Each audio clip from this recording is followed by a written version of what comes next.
अस्सलाम वालेकुम dear student, class 9 physics new book Punjab board की हमने स्टार्ट की हुई है जो कि 2025 के अंदर गवर्नमेंट ऑफ पंजाब ने शाया की है। चैप्टर नंबर 2 काइनेमैटिक्स को हम स्टार्ट करने जा रहे हैं। तो ये मेरे पास चैप्टर नंबर 2 काइनेमैटिक्स, ये मेरे पास न्यू बुक है जो कि गवर्नमेंट ऑफ पंजाब ने शाया की है।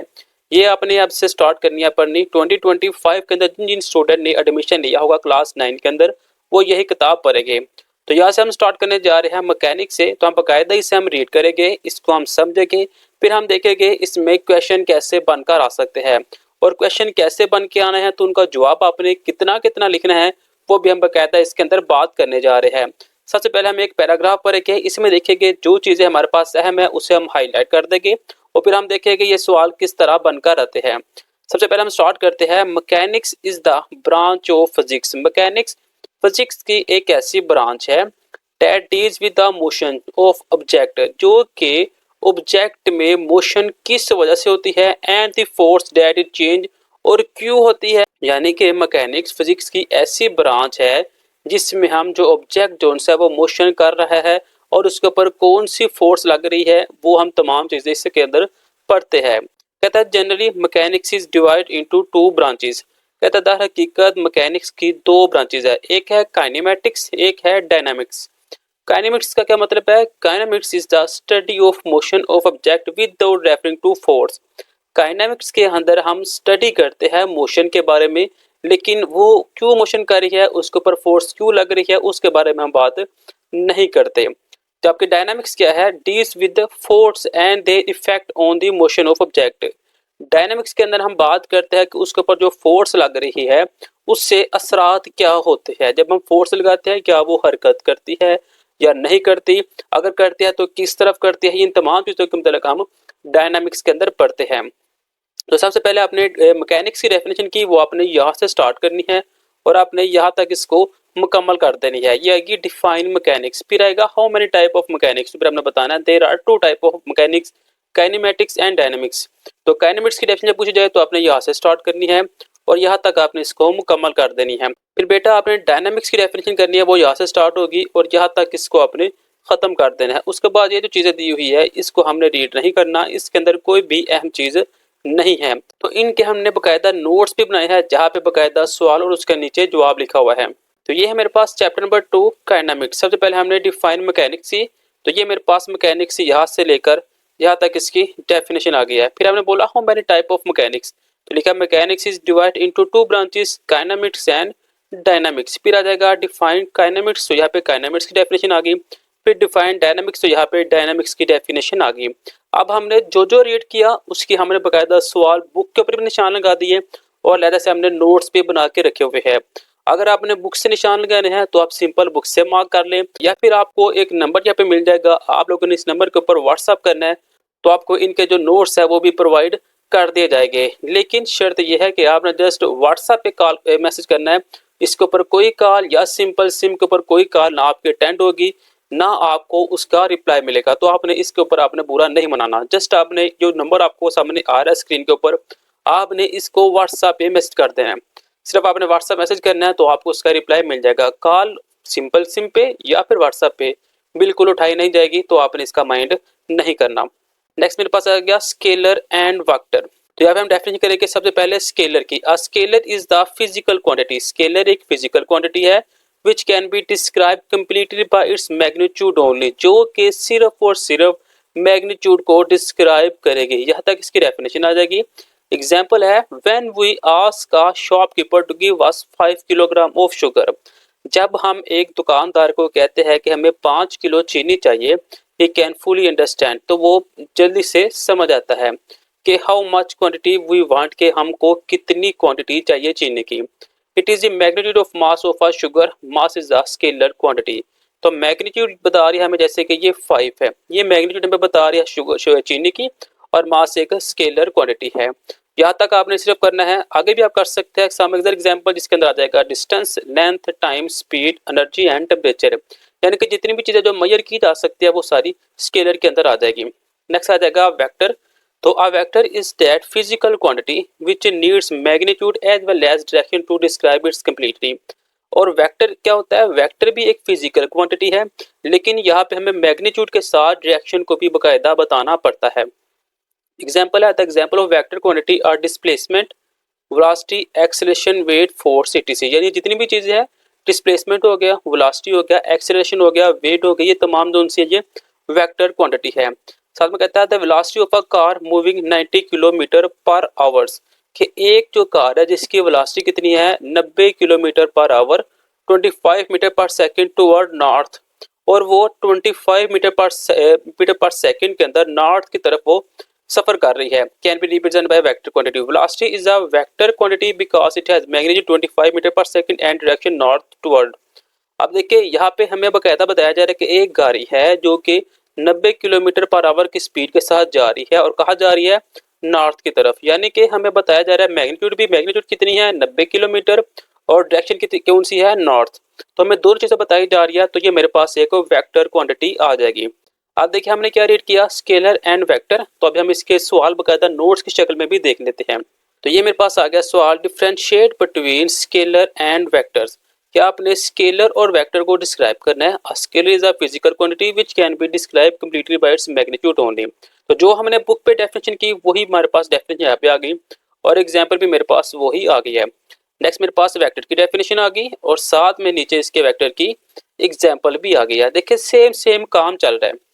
नेक्स्ट अगर हम आगे मूव करें तो यहाँ पे मेरे पास जो नेक्स्ट आर्टिकल आ रहा है वो है रिप्रेजेंटेशन ऑफ वेक्टर, के वेक्टर को किस तरह रिप्रेजेंट किया जा रहा है। तो देखिए एक इतना बड़ा पैराग्राफ है। सबसे पहले हम इस पैराग्राफ को रीड करेंगे, फिर मैं आपको बताऊंगा इसके अंदर कौन कौन सी चीजें आपने किस तरह करनी है। कहता है इन द टेक्स्ट बुक, इस टेक्स्ट बुक के अंदर हमने क्या करना है, symbol use for a vector is bold face letter such as A V F and etc, कि जितने भी सिंबल्स है वेक्टर के उससे हम बोल्ड फेस के साथ, यानी कि ए को हमने, ये सिंपल ए है तो इसको ऊपर हमने मार्क किया, मोटा मोटा करके लिख दिया, तो हमें ये आइडिया हो जाएगा ये जो ए है ये एक वेक्टर क्वांटिटी है। इसी तरह वी को, इसी तरह एफ को, यानी कि जितने भी बोल्ड लेटर हो गए वो हमें वेक्टर को शो करवाएंगे। Since we can not write in bold face script on paper, कहता है ये जो बोल्ड लेटर है इसे हम कॉपी के पेज के ऊपर नहीं लिख सकते, यानी कि जो नहीं हम कॉपी के ऊपर से बोल्ड करेंगे तो नीचे से वो कॉपी का जो पेज है वो खराब हो जाएगा। So a vector is written as a letter with a small arrow over it.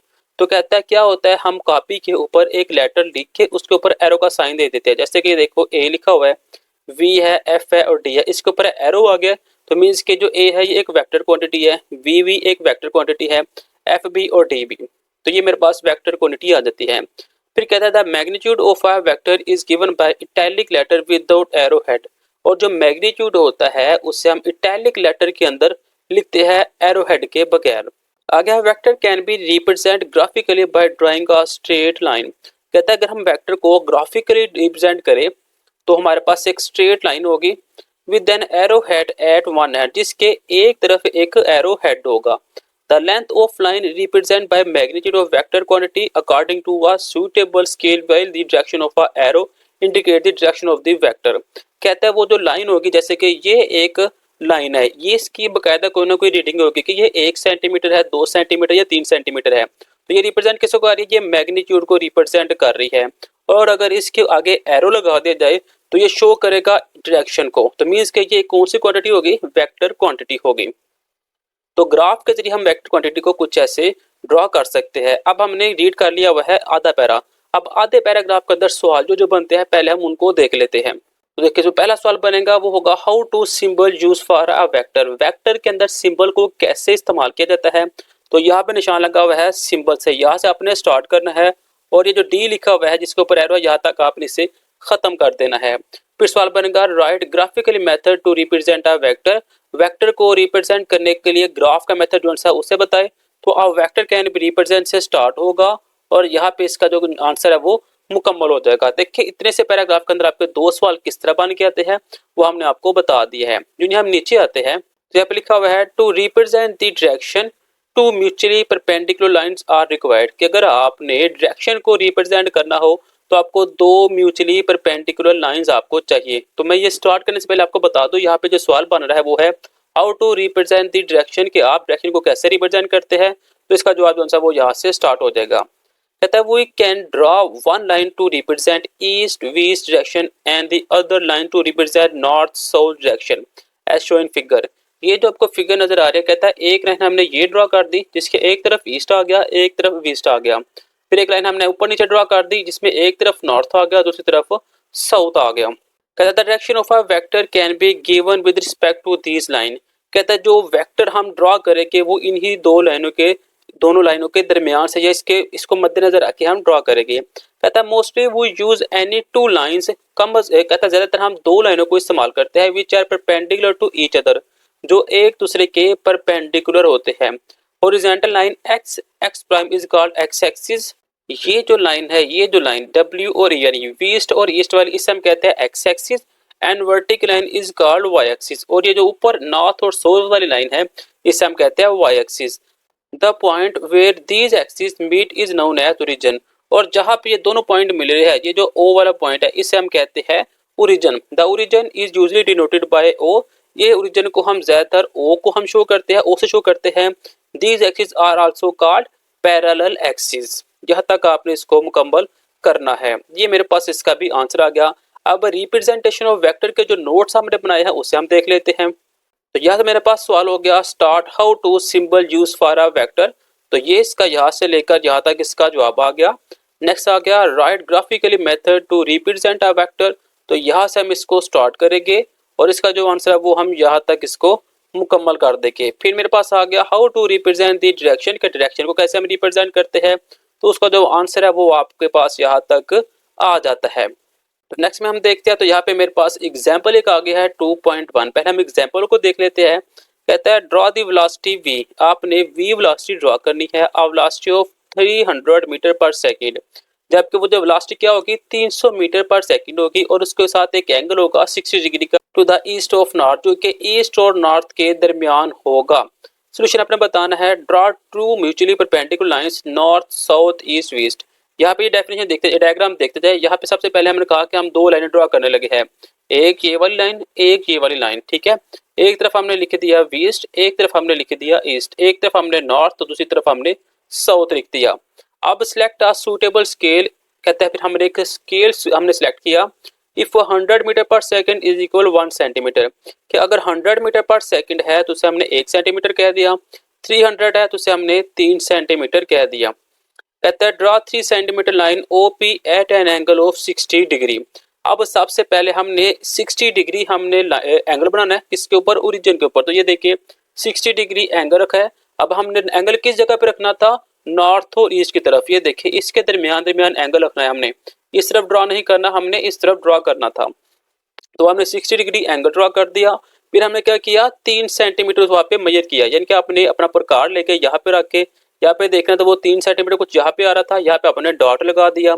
Make an arrow head at an line end of line OP the OP show is velocity v। फिर आपने एक line draw कर दी उस 3 centimetre तक और उसको आपने OP का नाम दे दिया। तो ये मेरे पास इसका आंसर आ जाता है। नेक्स्ट एग्जांपल 2.2 है। कहता है draw a force vector F। अब आपने एक वेक्टर F ड्रॉ करना है जिसकी मैग्नीट्यूड क्या होगी 350 Newton and acting at an angle of 60 degree. और जो एंगल बनेगा वो बनेगा 60 डिग्री का विद एक्स एक्सिस के ऊपर। सोल्यूशन आएगा draw horizontal and vertical line to represent X axis and Y axis. अब आपने दोबारा एक लाइन ऊपर नीचे ड्रॉ कर दी, लेकिन यहाँ पे हमने नॉर्थ और साउथ का नाम लिखने के बजाय यहाँ पे हमने एक्स और यहाँ पे एक्स प्राइम कह दिया, ऊपर वाई और नीचे हमने वाई प्राइम का नाम दे देना है। कहता है if a scale 100 newton 1 centimetre. अब आपने सूटेबल स्केल सेट कर लेना है। 100 न्यूटन था तो उसे आपने 1 सेंटीमीटर कह दिया। 350 न्यूटन था तो आपने 3.5 सेंटीमीटर कह दिया। अब आपने क्या करना है draw 3.5 centimetre line OP at an angle 60 degree with X axis. आपने सबसे पहले 60 डिग्री का एंगल ड्रॉ कर लिया। फिर आपने प्रकार लेके 3.5 सेंटीमीटर से ओपन करना है और ये O वाले ओरिजिन के ऊपर एक सर्कल एक पॉइंट रखना है और दूसरा पॉइंट है कि आपने निशान लगाना है तो आपका कुछ यहाँ पे आएगा, वहाँ पे आपने डॉट लगा देना है और आपने लाइन सेलेक्ट कर देनी है और उसको नाम दे देना है OP का। तो ये मेरे पास एक लाइन बन जाएगी वेक्टर F के नाम से। तो उम्मीद है स्टूडेंट्स आपको इन चीज़ों की समझ आ रही है। नेक्स्ट हम देखते हैं रिजल्टेंट वेक्टर। अगर आपको समझ नहीं आई तो आपने कमेंट सेक्शन के ऊपर आप एक कमेंट करना है, हम आपको दोबारा से ये लेक्चर अपलोड करके समझा देंगे। तो नेक्स्ट मेरे पास आया है रिजल्टेंट वेक्टर। जवाब है we can add 2 or more vectors to get a single vector. अगर हम दो या दो से ज्यादा वेक्टर को ऐड करेंगे तो मेरे पास एक सिंगल वेक्टर रहेगा। This is called as resultant vector, जिससे हम रिजल्टेंट वेक्टर भी कहते हैं। उसमें क्या होगा, it has the same effect as the combined effect of all the vectors to be added. उसमें सेम इफेक्ट शो करवाएगा जो जब दो वेक्टर को हम कंबाइन करेंगे। We have to determine both magnitude and direction of the resultant vector, और उसमें मैग्नीट्यूड भी क्या होगी, दोनों की सेम होगी। तो यह तक आपने इसका आंसर लिख देना है। अब इसका सवाल क्या बनेगा, नोट्स में हम देख लेते हैं किसका सवाल और जवाब। तो सवाल है डिफाइन रिजल्टेंट वेक्टर। तो सिंपल इसका जवाब यहाँ पे वी कैन ऐड से लेकर रिजल्टेंट वेक्टर, जहाँ पे हमने किताब पे निशान लगाया है वही हमने आंसर यहाँ पे रखा हुआ है, ताकि कोई भी चेंजिंग ना हो, ताकि आप डबल माइंडेड ना हो और आपको याद करने में मसला पेश ना आए। नेक्स्ट है मेरे पास additions of vector by graphical method. Vectors को ऐड करना है किस मेथड के साथ, ग्राफिकली मेथड के साथ। यहाँ पे कहता है let us add two vector v1 and v2 having magnitude of 300 newton and 400 newton acting at angle 30 degree and 60 degree with X axis. कहता है आपने एक्स एक्सिस के ऊपर दो एंगल बनाने हैं, एक 30 डिग्री और एक 60 डिग्री, और एक आपने 300 न्यूटन वाली लाइन लगानी है और एक आपने 400 न्यूटन वाली लाइन लगानी है, और एक को v1 का नाम दे देना है, एक को v2 का नाम दे देना है। अभी हमने दो एग्जांपल की, आपको आइडिया हो चुका होगा कि हमने डायग्राम कैसे बनाई है। Bye selecting a suitable scale 100 Newton is equal है 1 सेंटीमीटर। फिर हमने स्केल को सिलेक्ट कर लिया 100 न्यूटन, यानी कि वो इक्वल है 1 सेंटीमीटर। तो देखिए v1 के ऊपर हमने जो लाइन यानी कि जो मैग्नीट्यूड थी वो कितनी थी, 300 न्यूटन की, और वहाँ पे एंगल बना था 30 डिग्री। तो यहाँ पे देखिए ये मेरे पास 3 सेंटीमीटर है, तो इसे हमने 30 डिग्री का एंगल भी बना हुआ है, तो इसको हमने v1 का नाम दिया, और जो लाइन है वो कितनी होगी, 3 सेंटीमीटर होगी। और जो दूसरा एंगल बना था वो 60 डिग्री का होना था, उसको हम नाम दे देते हैं v2 का, और वहाँ पे जो लाइन लगनी थी वो थी 4 सेंटीमीटर। तो ये मेरे पास एक डायग्राम भी आ गई और साथ में उसका आंसर भी आ गया। अब ये सवाल कैसे बनता है नोट्स के ऊपर, बारी बारी हम उसे भी देखते हैं। तो सवाल बनेगा write a short note on addition of vector by graphically method. तो यहाँ पे इसका आंसर सेम वही बुक वाला यहाँ पे आ जाएगा। नेक्स्ट है मेरे पास head to tail rule. Head to tail rule क्या है जी, to add a number of vectors. अगर आपने एक नंबर को वेक्टर के जरिए ऐड करना है, draw the representative lines such that the head of one lines coincide with the tail of other lines. कहता अगर आपने एक नंबर को ऐड करना है by head to tail rule, तो आपने क्या करना है, आपने एक लाइन लगानी है, उसके एरो के ऊपर दूसरी लाइन की टेल आनी चाहिए। यानी कि ये एक आपने एरो ड्रॉ कर दिया, अब इसके हेड के ऊपर देखिए, इसे कहते हैं हेड और इसे कहते हैं टेल। यानी कि उसके हेड के ऊपर क्या आनी चाहिए, दूसरे वेक्टर की टेल, कुछ इस तरह से। ठीक है, ये पहले वेक्टर की हेड के ऊपर दूसरे वेक्टर की टेल आ रही है। मैं साइड के ऊपर थोड़ा सा आपको बना कर दिखा देता हूँ, कुछ ये और साथ में ये। The resultant vector is given by a single vector which is directed from the tail to the first vector to the head of the last vector. अब आपने रिजल्टेंट वेक्टर को आपने शो करना है, वो किस तरह होगा कि पहले वेक्टर की टेल के ऊपर आखिरी वेक्टर की टेल, यानी कि रिजल्टेंट वेक्टर की टेल, और आखिरी वेक्टर के हेड के ऊपर रिजल्टेंट वेक्टर का हेड होना चाहिए। तो कुछ ये इस तरह आ गया। तो ये मेरे पास आ गया रिजल्टेंट वेक्टर। इन पैराग्राफ को मैं दोबारा एक डायग्राम के साथ आपको समझा देता हूँ कि इस पैराग्राफ के अंदर कह क्या रहा है। कहता है आपने जब दो वेक्टर को ऐड करना है by head to tail rule, तो आपने क्या करना है, जो पहला वेक्टर आपके पास होगा कुछ ये वाला, आपने दूसरा वेक्टर जो रखना है वो आपने इसके हेड के ऊपर रखना है, तो वो ये आ गया। फिर आपने जो रिजल्टेंट वेक्टर निकालना है, यानी कि इन दोनों को जो ऐड करना है, वो आपने पहले वेक्टर की टेल के ऊपर रिजल्टेंट वेक्टर की टेल और आखिरी वेक्टर की हेड के ऊपर रिजल्टेंट वेक्टर का हेड रख देना है। यानी कि अगर हम देखें तो ये जो वेक्टर था ये फर्ज करे 2 सेंटीमीटर का था, और ये जो वेक्टर था ये था 3 सेंटीमीटर का। तो दोनों को ऐड करके यहाँ पे मेरे पास जो आंसर आएगा वो आएगा 5 सेंटीमीटर। ये मेरे पास आ गया हेड टू टेल रूल। अब नोट्स के ऊपर देखते हैं कि हेड टू टेल रूल का सवाल कैसे बना है। तो यहाँ पे है define head to tail rule. तो सिंपल यहाँ से लेकर यह तक आपने इसका आंसर बना देना है, और साथ में आपने कोई भी एक डायग्राम आप अपनी मर्जी से यहाँ पे बना के उनको दिखा सकते हैं। तो सिंपल आपका आंसर आ जाएगा। इसे वेक्टर ए का नाम दे दे, इसे वेक्टर बी का, और इसे रिजल्टेंट वेक्टर क्या है कि ए प्लस आप बी कर सकते हैं। तो सिंपल आपका ये आंसर जो है वो मुकम्मल हो जाएगा। नेक्स्ट अगर हम देखें तो यहाँ पे मेरे पास है टॉपिक 1.2.2 है रेस्ट एंड मोशन, यानी कि आपने रेस्ट और मोशन के बारे में रीड करना है। तो यहाँ पे कहता है if a body does not change its position with respect to its surrounding is said to be at rest. अगर एक ऑब्जेक्ट बिल्कुल रेस्ट के ऊपर है, वो मूव नहीं कर रहा, किस वजह से, अपने इर्द गिर्द माहौल की वजह से, तो वो क्या होगा, वो रेस्ट कहलाएगा। जैसे कि एक बच्चा देखिए बाइक के ऊपर बैठा हुआ है, ना तो जमीन मूव कर रही है और ना ही बच्चा मूव कर रहा है, तो मीन्स के जो बच्चा इस वक्त इसमें है, रेस्ट की हालत में है। एग्जाम्पल क्या देता है, suppose a motorcycle is standing on the road. कहता फर्ज करे एक मोटरसाइकिलिस्ट रोड के ऊपर खड़ा है, and observer see that he is not changing its position with respect to its surrounding.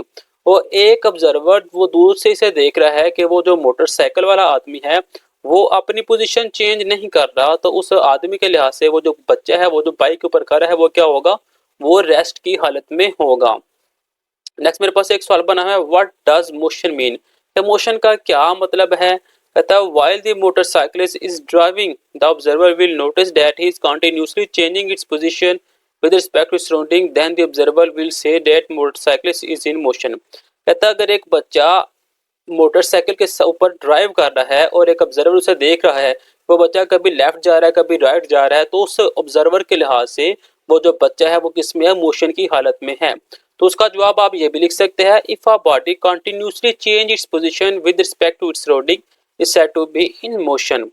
ठीक है, आप ऊपर भी एग्जांपल लिख सकते हैं या एग्जांपल ये भी देख सकते हैं, a person standing in the compartment of a moving train is at rest with respect to other passenger in the compartment, but he is in motion with respect to an observer standing on the platform of a railway station।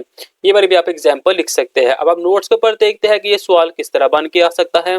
अगर notes पे देखें तो यहाँ पे आएगा define rest and motion with example, तो यहाँ पे रेस्ट की डेफिनेशन और उसकी एग्जांपल, ये मेरे पास मोशन और साथ में नीचे मोशन की डेफिनेशन आ जाती है। तो सिंपल आपके पास नोट्स भी है, आप इजीली तैयारी कर सकते हैं। नेक्स्ट अगर हम देखते हैं तो यहाँ पे मेरे पास जो नेक्स्ट है टाइप ऑफ मोशन, टॉपिक 2.3 है, टाइप ऑफ मोशन सवाल बन कर सकता है, how many type of motion explain. तो आपने बताना है there are 3 type of motion, के 3 तरह की मोशन है, एक है ट्रांसलेटरी मोशन, एक रोटेटरी मोशन और नेक्स्ट है vibratory motion.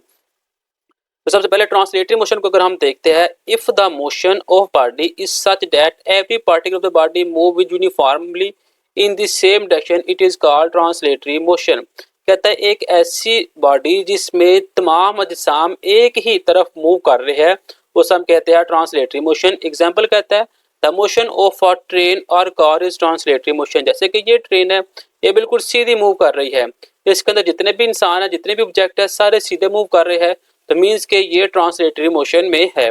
Next translatory motion की फर्दर 3 टाइप है, वो है लीनियर मोशन, रैंडम मोशन और सर्कुलर मोशन। ये आपने याद रखना है कि ट्रांसलेटरी मोशन की फर्दर 3 टाइप है। लीनियर मोशन में क्या है, if the body moves along a straight line it is called linear motion. अगर एक ऑब्जेक्ट बिल्कुल सीधा मूव करता है तो उसे हम कहते हैं लीनियर मोशन। जैसे कि a free falling body is the example of linear motion. फिर random motion, if the body move along an irregular path, यानी कि एक ऑब्जेक्ट जो एक ही तरफ हरकत नहीं करता, कभी लेफ्ट चला जाता है, कभी राइट, कभी अप, कभी डाउन, उसे हम कहते हैं रैंडम मोशन।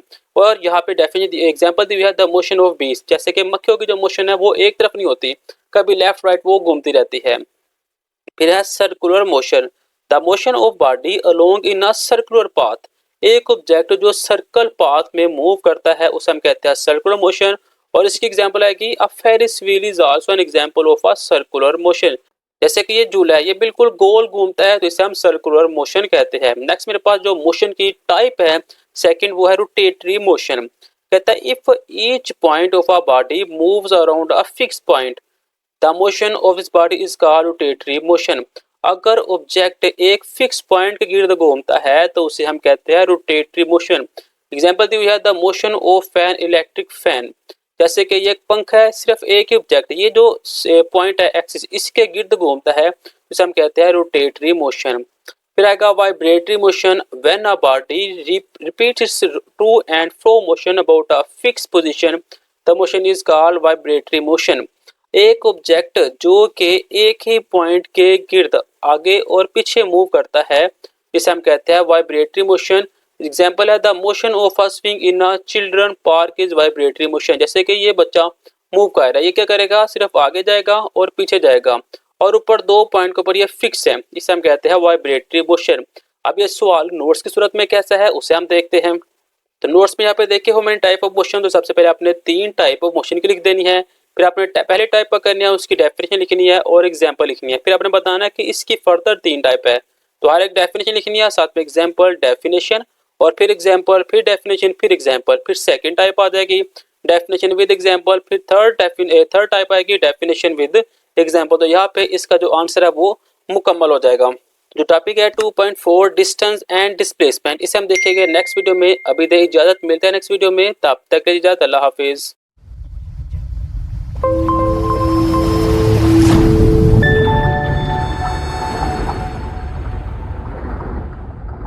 अस्सलाम वालेकुम स्टूडेंट, क्लास 9 फिजिक्स की जो न्यू बुक है जो कि गवर्नमेंट ऑफ पंजाब ने 2025 के अंदर रिलीज की है, उसका चैप्टर नंबर 2 काइनेमेटिक्स को हमने स्टार्ट किया हुआ था। आज हम स्टार्ट करेंगे 2.4 topic distance and displacement.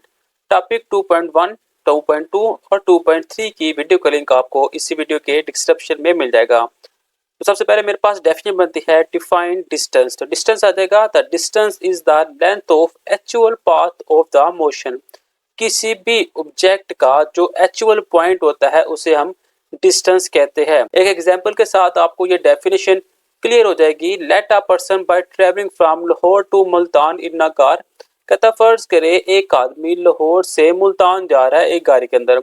On reaching Multan, जो नहीं वो मुल्तान पे पहुंचता है, he read the speedometer and noticed that he was traveling a distance of 320 kilometre. कहता जो नहीं वो मुल्तान में पहुंचता है तो वो अपना स्पीडोमीटर यानी कि जहाँ पे वो स्पीड मेजरमेंट जो सा मीटर है वो चेक करता है, तो वो देखता है कि उसने 320 किलोमीटर जो फासला वो तय कर लिया है। It is a distance travel by the person. ये इसका जो डिस्टेंस है वो ट्रेवल शुदा डिस्टेंस कहलाएगा, यानी कि एक्चुअल पाथ यानी कि वो वाला डिस्टेंस जो कि मेजर हो चुका हुआ है। यानी कि लाहौर से मुल्तान जाते हुए उसने 320 किलोमीटर देखा है, तो ये उसने एक्चुअल डिस्टेंस मेजर किया है।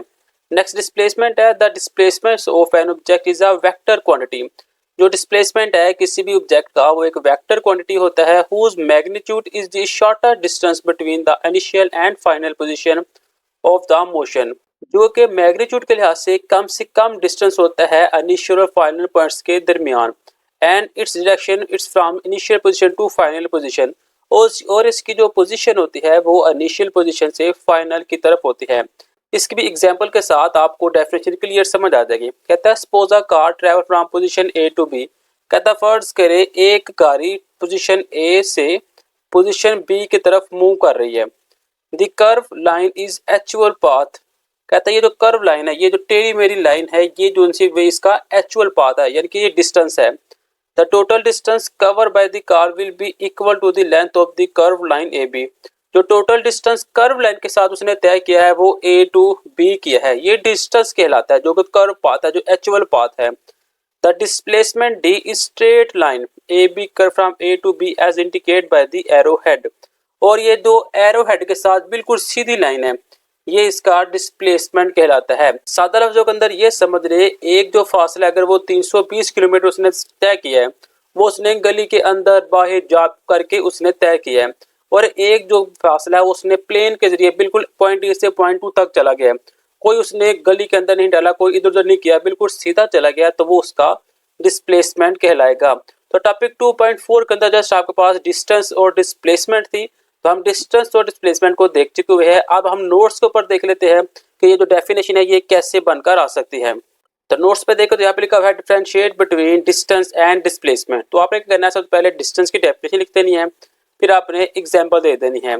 ऐसे ही आपने डिस्प्लेसमेंट की डेफिनेशन लिख देनी है और उसके बाद आपने एग्जाम्पल दे देनी है, साथ में आपने ये डायग्राम बना देनी है। नेक्स्ट अगर हम देखें तो टॉपिक 2.5 है स्पीड एंड वेलोसिटी। अब आपने स्पीड और वेलोसिटी के बारे में बताना है।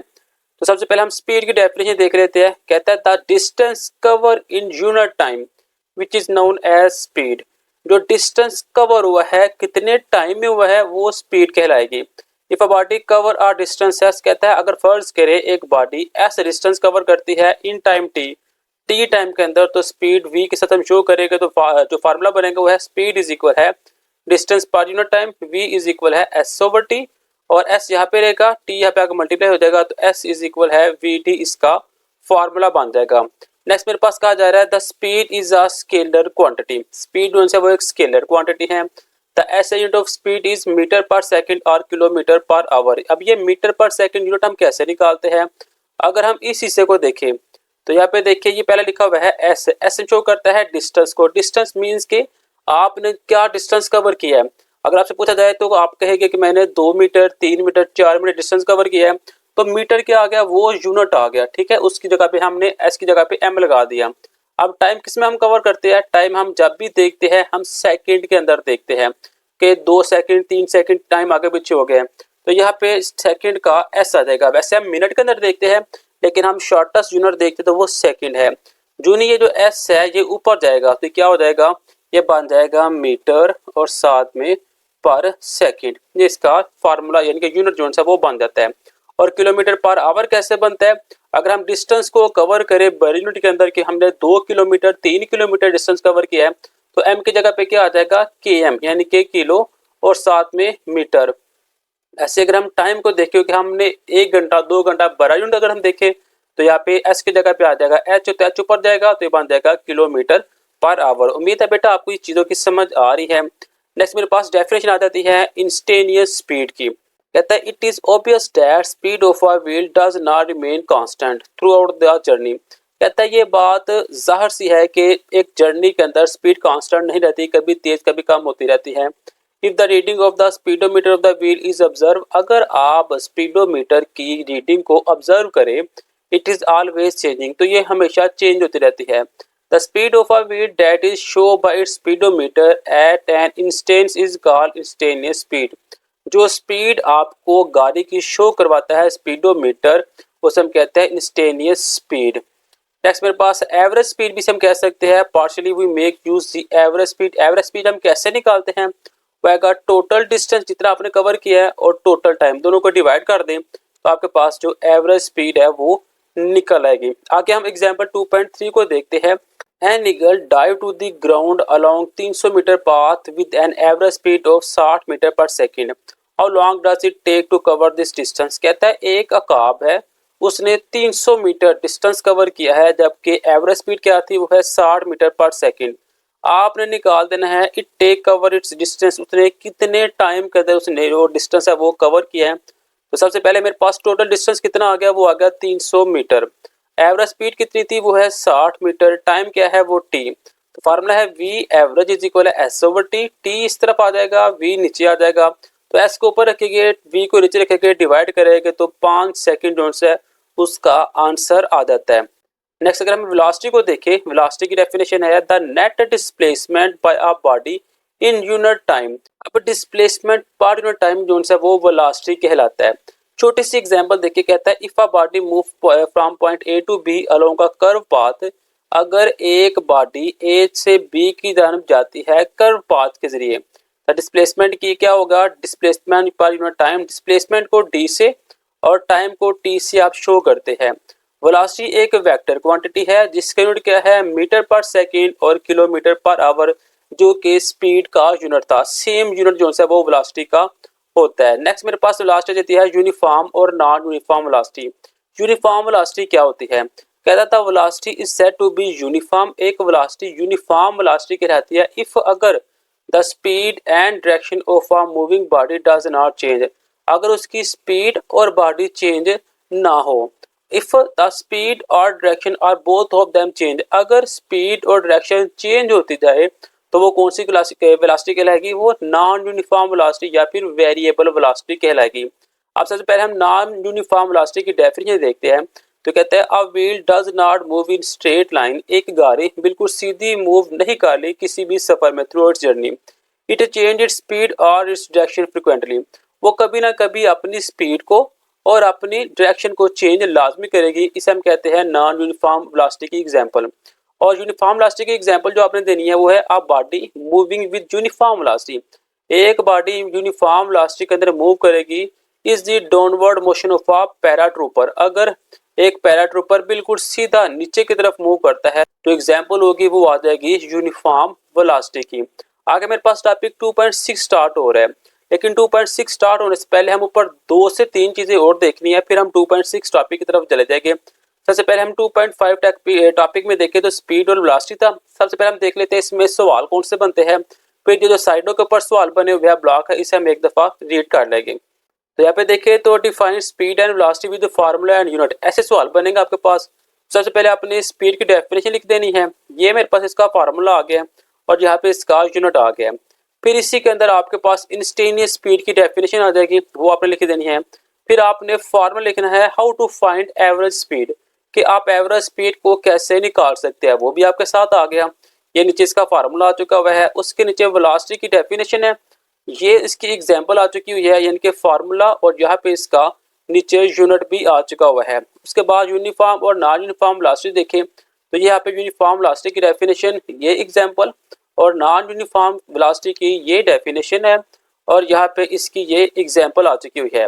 देखिए बेटा, नोट्स के साथ आपको बाकायदा बता दिया जा रहा है कि आपने पेपर कैसे हल करना है। अगर आपके पास यूनिफॉर्म और नॉन यूनिफॉर्म वेलोसिटी आती है तो आपने उसको किस तरह हल करने हैं।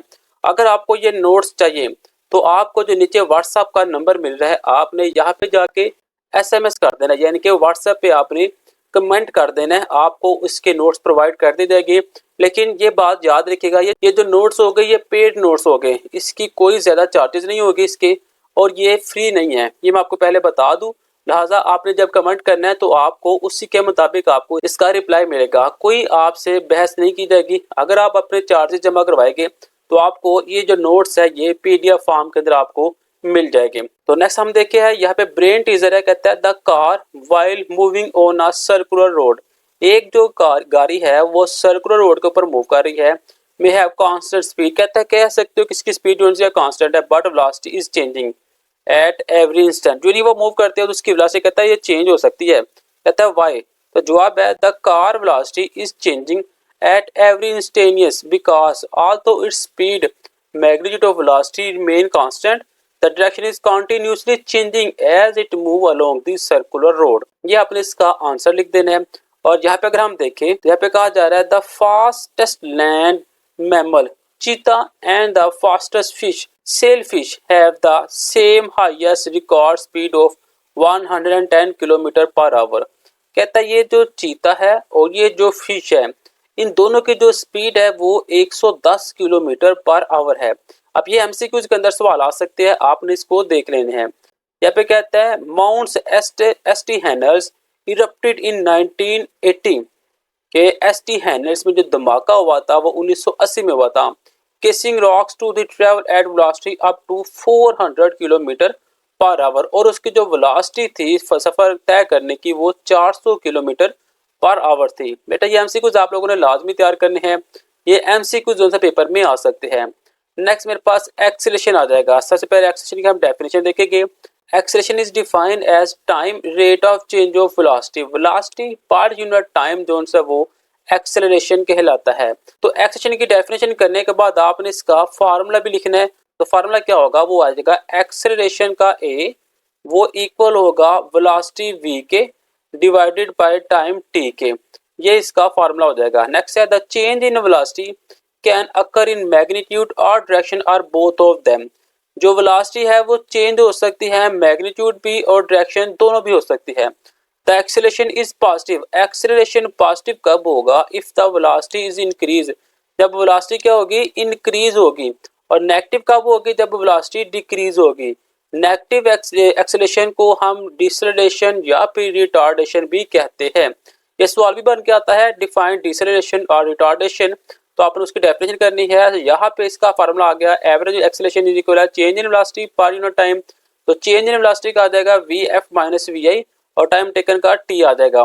तो VF माइनस VI को आप डेल V भी लिख सकते हैं, तो इसका यूनिट क्या आ जाएगा metre per second square. Next मेरे पास आ गया यूनिफॉर्म और नॉन यूनिफॉर्म एक्सेलरेशन, कहता है if the time rate of change of velocity is constant, अगर आपकी जो वेलोसिटी है वो टाइम के लिहाज से चेंज नहीं हो रही, कांस्टेंट है, the acceleration said to be uniform, तो एक्सेलरेशन को आप यूनिफॉर्म कह सकते हैं। और नॉन यूनिफॉर्म कौन सी होगी, if any one of the magnitude और direction are both of them change, अगर कोई भी मैग्नीट्यूड या डायरेक्शन या दोनों चेंज हो जाए जिसे हम कहते हैं वेरिएबल और नॉन यूनिफॉर्म एक्सेलरेशन। नेक्स्ट मेरे पास एग्जांपल 2.4 है, तो वो स्टार्ट करने से पहले हम इनके सवालात को देखते हैं कि इनके सवालात कैसे बन के आ सकते हैं। तो यहाँ पे बेटा सबसे पहले मेरे पास आएगी डिफाइन एक्सेलरेशन, यहाँ पे डेफिनेशन और इसका नीचे फार्मूला, फिर डिफरेंशिएट बिटवीन यूनिफॉर्म और नॉन यूनिफॉर्म एक्सेलरेशन, तो ये मेरे पास यूनिफॉर्म की डेफिनेशन आ गई है। और साथ ही मुझे क्या है, डिफाइन वेरिएबल और नॉन यूनिफॉर्म एक्सेलरेशन। तो यहाँ पे मेरे पास वेरिएबल और नॉन यूनिफॉर्म एक्सेलरेशन की भी डेफिनेशन आ गई है। नेक्स्ट मेरे पास एग्जांपल 2.4 है, कहता है a plane start running from the rest. एक प्लेन है वो अभी स्टार्ट होने लगा है चलने के लिए, तो यहाँ पे इनिशियल वेलोसिटी क्या आ गई है, 0। ऑन रनवे यहाँ पे शोन फिगर, यानी कि एक जो जहाज है ये अभी चला नहीं, टाइम भी 0 है, इनिशियल वेलोसिटी भी 0 है। It accelerate down the runway after 20 second, time क्या आ गया, 20 सेकंड वो उसके ऊपर चलता है। Attain a velocity of 3252 kilometre per our, और जो वेलोसिटी यानी कि फाइनल वेलोसिटी हासिल करता है वो कितनी है, 252 kilometre per hour. Determine the average acceleration of the plane, आपने एवरेज एक्सेलरेशन निकालना है। यहाँ पे देखिए इनिशियल वेलोसिटी तो 0 आ गई, फाइनल वेलोसिटी मेरे पास आ चुकी हुई थी। तो फाइनल वेलोसिटी है किलोमीटर पर आवर में, तो उससे हमने चेंज करना है। तो देखिए एक जो किलो है वो होता है 1000, यानी कि 10⁻3। यहाँ पे देखिए किलो की जगह पे आ गया 10⁻3, मीटर वैसे ही आ गया। अब 1 आवर किसके इक्वल होता है, वो होता है 60 मिनट मल्टीप्लाई 60 सेकंड, यानी कि 3600 सेकंड के। तो इन दोनों को अगर आप डिवाइड करेंगे, ये वाला 1 0 इस 3 0 में से एक में कैंसिल होगा, 2 0 रह गए। तो आपने क्या करना है, आपने ये जो 2 0 है इन 3 0 में से निकाल दिए, तो ऊपर बच गया मेरे पास 252 मल्टीप्लाई 10। तो आपके पास जवाब आ गया 2520, और साथ में डिवाइड नीचे आ गया 6 मल्टीप्लाई 6 36, यानी कि आप इसे डिवाइड कर देंगे 36 के ऊपर, तो आपके पास आंसर क्या आ रहा है, 70। तो यहाँ पे मेरे पास जो आंसर आ गया वो आ गया 70 मीटर पर सेकंड। टाइम आपको p सेकंड दिए हुए थे, आपने एवरेज वेलोसिटी निकालनी थी। तो V F minus we I divided by T, 70 divided by 20, तो आपके पास सिंपल आंसर आ जाएगा एवरेज एक्सेलरेशन का 3.5 मीटर पर सेकंड स्क्वायर। ये था मेरे पास टॉपिक 2.6। नेक्स्ट मेरे पास जो टॉपिक है वो है 2.7 ग्राफिकल एनालिसिस ऑफ मोशन। ये एक लेंथी आर्टिकल है, तो हम इसे नेक्स्ट वीडियो के अंदर हम स्टार्ट करेंगे। वीडियो अच्छी लगी हो तो लाइक शेयर कमेंट लाजमी कीजिएगा। बेटा आप लोगों ने इस चैनल को सपोर्ट करना है, आपने जल्दी से इसे 100K तक पहुंचाना है। हम आपके साथ ये देखिए कितनी एफर्ट शेयर कर रहे हैं, तो बेटा आपका भी फर्ज है आप हमें सपोर्ट करें, इस चैनल को सब्सक्राइब करें, अपने दोस्तों के साथ शेयर करें और वीडियो को लाइक करें। मिलते हैं नेक्स्ट वीडियो में, तब तक के लिए जय, अल्लाह हाफिज।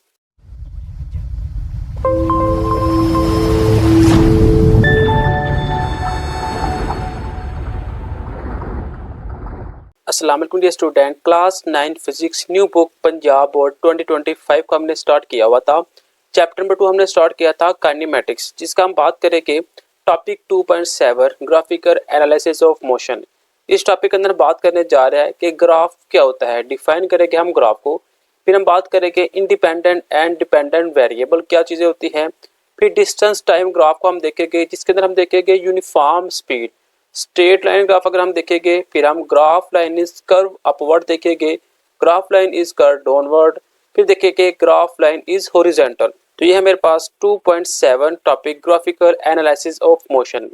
तो टॉपिक को हम स्टार्ट करते हैं। A graph is a pictorial diagram in the form of a straight line और curve which show allow the relationship between two physical quantities। Graph एक पिक्चर की तरह डायग्राम होती है, जिसके अंदर स्ट्रेट लाइन भी और कर्व लाइन भी हमें दिखाई जाती है, और ये दो क्वांटिटी फिजिकल क्वांटिटी के दरमियान रिलेशनशिप होता है। Usually we draw a graph on paper, ज़्यादातर हम ग्राफ को एक पेपर के ऊपर ड्रॉ करते हैं। On which equally size horizontal and vertical lines are draw, जिसमें हॉरिजॉन्टल और जो वर्टिकल लाइंस होती है वो इक्वल होती है। Generally every 10th line is a thick line on the graph paper. हर 10 लाइनों के बाद एक थिक लाइन हमें नजर आएगी।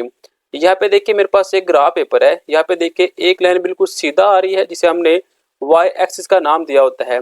एक लाइन इस तरह से होती है जिसे हम x एक्सिस का नाम देते हैं। इनके दरमियान दोनों पॉइंट उनसे मिलते हैं एक लाइन के ऊपर, एक पॉइंट के ऊपर, उसे हम ओरिजिन का नाम दे देते हैं। अब अगर हम गौर से देखें तो यहाँ पे मेरे पास एक लाइन कुछ ये आ रही है और एक लाइन ये जो थिक लाइन है जो कि हमें वाज़ह नजर आ रही है। इनके दरमियान इस तरह भी 10 डिब्बे है और इस तरह से भी 10 डिब्बे है, हॉरिजॉन्टल और वर्टिकल दोनों तरह से। नेक्स्ट कहता है in order to graph two mutually perpendicular lines X O X prime and Y O Y prime are selected as X and Y. यहाँ पे देखिए वही बात कहता है, यहाँ पे हमारे पास म्यूचुअली परपेंडिकुलर दो लाइनें होती है, जिसे हम वाई ओ वाई प्राइम का नाम देते हैं और एक्स ओ एक्स प्राइम का नाम देते हैं। The point where the two axis intersect each other is known as origin O. जहाँ पे ये दोनों पॉइंट मिलते हैं उस पॉइंट को हम ओरिजिन का नाम देते हैं। Positive value along x axis are taken to the right side of the origin and negative value are taken to the left side of the origin. जितनी भी पॉजिटिव वैल्यू होगी एक्स एक्सिस की उसे हम इस तरफ लिखेंगे, ठीक है, और जितनी भी नेगेटिव वैल्यू होगी एक्स एक्सिस की उसे हम इस तरफ एक्स वाले पॉइंट के ऊपर ऐसे मार्क कर देंगे। फॉर एग्जांपल मेरे पास एक रीडिंग है -1, तो यहाँ पे मेरे पास -1 आ गया, फिर -2 यहाँ पे आ जाएगा, -3 यहाँ पे, -4 ऐसे ही यहाँ पे, +1 यहाँ पे, +2 यहाँ पे, +3 यहाँ पे, अगर एक्स एक्सिस की वैल्यू होगी। साथ ही कहता है similarly positive value long Y axis are taken above the origin where taken below the origin. ऐसे ही जो पॉजिटिव वाई एक्सिस की वैल्यू होगी उसे हम इस तरफ ऊपर की तरफ लिखेंगे, और जो नेगेटिव वाली वैल्यू होगी वाई एक्सिस की उसे हम ऐसे नीचे की तरफ लिखेंगे। फिर कहता है normally the independent quantity is taken along x axis and dependent variable quantity along Y axis. जितनी भी डिपेंडेंट वैल्यू होगी उसे हम एक्स एक्सिस के ऊपर लिखेंगे, और जितनी भी इंडिपेंडेंट वैल्यू होगी उसे हम वाई एक्सिस के ऊपर लिखेंगे। एग्जांपल देता है in distance time graph. Distance time graph के अंदर क्या होगा, time is independent and s is dependent variable. जो टाइम है उसे हम इंडिपेंडेंट कह देंगे, वो क्या होगा, वो एक्स एक्सिस के ऊपर लिखेंगे हम, और जो डिपेंडेंट वेरिएबल होगा उसे हम वाई एक्सिस के ऊपर लिखेंगे। अब इसके नीचे दो लाइनें कुछ खास नहीं है। अब देखिए इतना पैराग्राफ जो हमने पढ़ा ग्राफिकल एनालिसिस ऑफ मोशन का, हमने इतना पैराग्राफ हमने देख लिया। इसके अंदर हमारे पास कौन कौन सी चीजें आई हमने उन सबको देखा। अब इसके अंदर सवाल कौन से बनते हैं, सबसे पहले हम उसकी बात करते हैं। नोट्स पे भी देखिए कि नोट्स में सवाल कैसे बनते हैं, फिर हम आगे जाएंगे। तो सवाल मेरे पास बनेगा डिफाइन ग्राफ। तो आपने ग्राफ से स्टार्ट करना है और यहाँ तक आपने ग्राफ की डेफिनेशन लिख देनी है। फिर हमारे पास सवाल आएगा डिफाइन ओरिजिन, ओरिजिन की डेफिनेशन लिख देंगे। फिर हमारे पास सवाल बनेगा what is independent and dependent variable. तो यहाँ पे मेरे पास सबसे पहले इंडिपेंडेंट क्वांटिटी की डेफिनेशन आ जाएगी, और यहाँ पे मेरे पास डिपेंडेंट वेरिएबल क्वांटिटी की डेफिनेशन आ जाएगी, और यहाँ पे मेरे पास इसकी एग्जाम्पल आ जाएगी। तो ये मेरे पास उस पैराग्राफ के अंदर सवालात बनते थे जो मैंने आपको दिखा दिए हैं। नेक्स्ट है डिस्टेंस टाइम ग्राफ। अब डिस्टेंस टाइम ग्राफ के अंदर हमारे पास एक यहाँ पे रीडिंग दी हुई है और यहाँ पे उसका ग्राफ दिया हुआ है, फिर नेक्स्ट रीडिंग है, नेक्स्ट ग्राफ है, फिर नेक्स्ट रीडिंग और नेक्स्ट ग्राफ है, और फिर नेक्स्ट रीडिंग और नेक्स्ट ग्राफ है। 4 रीडिंग दी गई है और 4 ग्राफ दिए हुए हैं। अभी जो डिस्टेंस टाइम ग्राफ है ये एक केस नहीं है, इसके अंदर 4 केस हैं। बकायदा 4 केसों के नाम हमने लिख दिए हुए हैं। पहला केस होगा स्ट्रेट लाइन ग्राफ, वो हमारा यहाँ से स्टार्ट होगा। कहता है let a car be moving in a straight line on a motorway. Motorway के ऊपर एक जो गाड़ी है वो बिल्कुल सीधी मूव कर रही है। Suppose that we measure its distance from starting point after every 1 minute. कहता है फर्ज करें हमने जो ही गाड़ी स्टार्ट हुई वो टाइम नोट किया, और हर एक एक मिनट के बाद भी टाइम नोट किया, और फिर हमने उसको रिकॉर्ड किया। टेबल में देखा तो पहले हमारे पास 1 मिनट के अंदर 1.2 किलोमीटर डिस्टेंस कवर हुआ, 2 मिनट में 2.4 किलोमीटर डिस्टेंस कवर हुआ, 3 मिनट में 3.6 किलोमीटर डिस्टेंस कवर हुआ, 4 मिनट में 4.8 और 5 मिनट में 6 किलोमीटर डिस्टेंस गाड़ी ने कवर किया है। अब हमने इसका बकायदा एक प्रोसीजर बनाना होता है और फिर हमने एक ग्राफ ड्रा करना है। तो प्रोसीजर में कहते हैं जो हम ये ग्राफ ड्रा करने लगे हैं वो होगा सेंटीमीटर ग्राफ के अंदर। Take time T along x axis and distance S along Y axis. Time T जो सा वो हमने एक्स एक्सिस के ऊपर लिख देना है, और जो डिस्टेंस कवर होगा वो हमने वाई साइड के ऊपर लिख देना है। कहता है select a suitable scale 1 minute is equal 1 centimetre long X axis. कहते हैं हमने एक स्केल सिलेक्ट कर लिया कि 1 मिनट जो है वो 1 सेंटीमीटर के बराबर है, और इसे हमने एक्स एक्सिस के ऊपर हमने ड्रॉ कर देना है। और 1.2 kilometre is equal 1 centimetre long Y axis, और 1.2 किलोमीटर जो है वो 1 सेंटीमीटर कर दिया हमने वाई एक्सिस के ऊपर। The graph paper show here is not to the scale. कहता ग्राफ पेपर के ऊपर रीडिंग नहीं दी होगी, वो आपने खुद निकालनी है। जैसे कि mark the value of each big division along x axis and Y axis according to the scale. आपने अपनी मर्जी के मुताबिक एक्स एक्सिस और वाई एक्सिस के ऊपर आपने स्केल सिलेक्ट करना है। कहता है plot all pair of the value of the time and distance by the making point on the graph. आपने तमाम वैल्यू को ग्राफ पेपर के ऊपर टाइम और डिस्टेंस के ऊपर आपने ड्रॉ कर देना है। ये कैसे करें ये भी हम सीखेंगे। कहता है join all the plot point to the obtain a best straight line. फिर आपने क्या करना है, तमाम पॉइंट्स को आपस में मिला देना है, तो आप देखोगे ये एक स्ट्रेट लाइन ड्रॉ कर देगी। From the table we can observe that car has covered equal distance in equal interval of time. कहता है इस टेबल के जरिए, इस ग्राफ के जरिए हमने ये चीज सीख ली कि गाड़ी ने इक्वल डिस्टेंस कवर किया इक्वल टाइम के दरमियान। This show that car move with the uniform speed, a straight line graph between time and distance represent motion with uniform speed. कहते हैं इसे हम स्ट्रेट लाइन ग्राफ भी कहते हैं, यूनिफॉर्म स्पीड भी कहते हैं, जो हमने डिस्टेंस और टाइम ग्राफ के अंदर हमने शो किया है। अब ये ग्राफ बनता है कैसे है उसे हम देखते हैं। तो ये मेरे पास ग्राफ आ चुका हुआ है। सबसे पहले देखिए 1 मिनट के अंदर गाड़ी ने 1.2 किलोमीटर डिस्टेंस कवर किया। ये देखिए यहाँ पे मेरे पास टाइम है, ठीक है, ये सारा मेरे पास टाइम है, यहाँ पे मेरे पास डिस्टेंस दिया हुआ है। 1 मिनट के अंदर कितना हुआ, 1.2 किलोमीटर, यानी कि पहला पॉइंट जो वो यहाँ पे बन रहा था। फिर क्या हुआ, 2 मिनट के अंदर 2.4 किलोमीटर डिस्टेंस कवर हुआ। तो ये 2 मिनट के अंदर 2.4 किलोमीटर यहाँ पे डिस्टेंस कवर हो चुका था, ठीक है। फिर 3 मिनट के अंदर डिस्टेंस जो कवर हुआ वो है 3.6 किलोमीटर, तो यहाँ पे 3.6 आ जाएगा।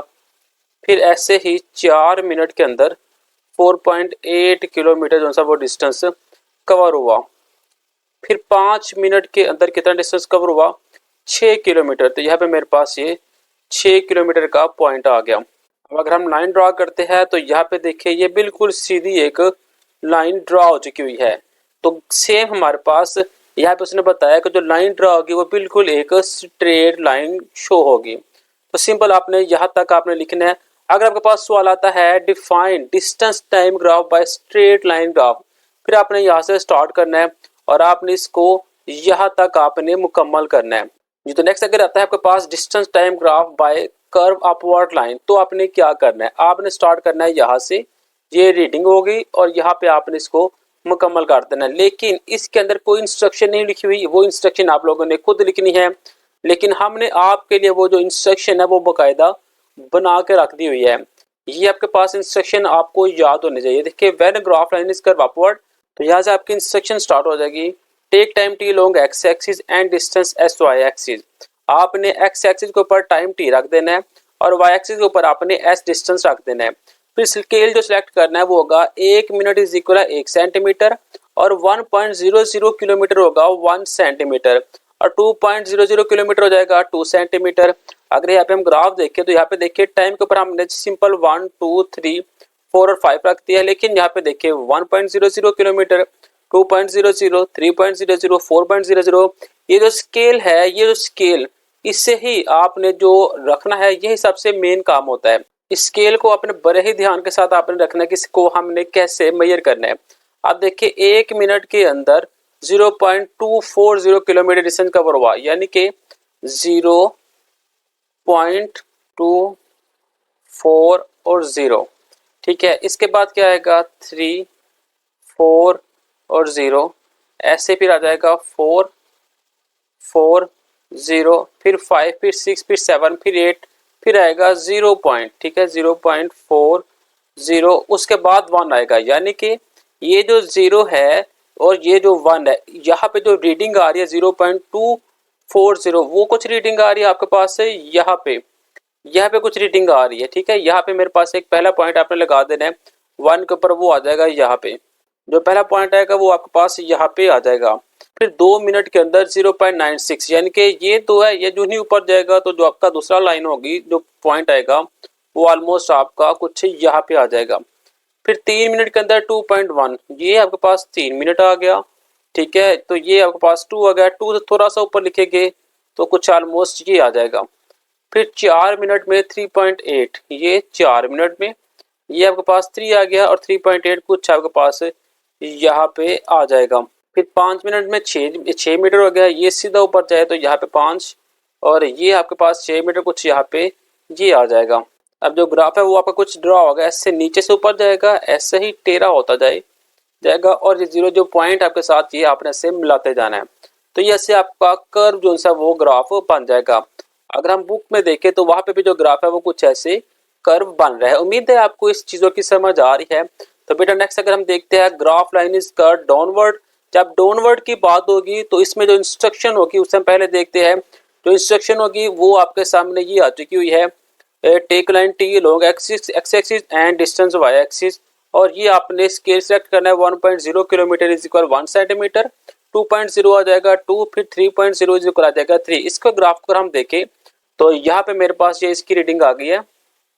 तो ग्राफ की रीडिंग देखिए तो 1 मिनट के अंदर 2 किलोमीटर डिस्टेंस कवर हुआ, ये आपके पास 1 मिनट के अंदर, ये आपके पास 2, ये जो पहला पॉइंट होगा वो आपके पास यहाँ पे आ जाएगा। फिर 2 मिनट में 3.1, ये 2 मिनट हुई यहाँ पे ये, और 3.1 कुछ आपके पास है यहाँ पे आ जाएगी, ठीक है। फिर 3 मिनट के अंदर 4 किलोमीटर, ये आपके पास 3 किलोमीटर, 3 मिनट में ये आपके पास 4 किलोमीटर आ गया। फिर 4 मिनट में 4.6, ये 4 ऊपर गया, और 4.6 कुछ आपका यहाँ पे आ गया। फिर 5 मिनट में पूरे 5 किलोमीटर डिस्टेंस कवर होगा, वो आपके पास यहाँ पे आ गया। अब इसका जो ग्राफ बनेगा वो ग्राफ आपका कुछ इस तरह से बन जाएगा, ये ऐसे ऊपर से डाउनवर्ड हो जाएगा, ये आपका ग्राफ बन रहा है।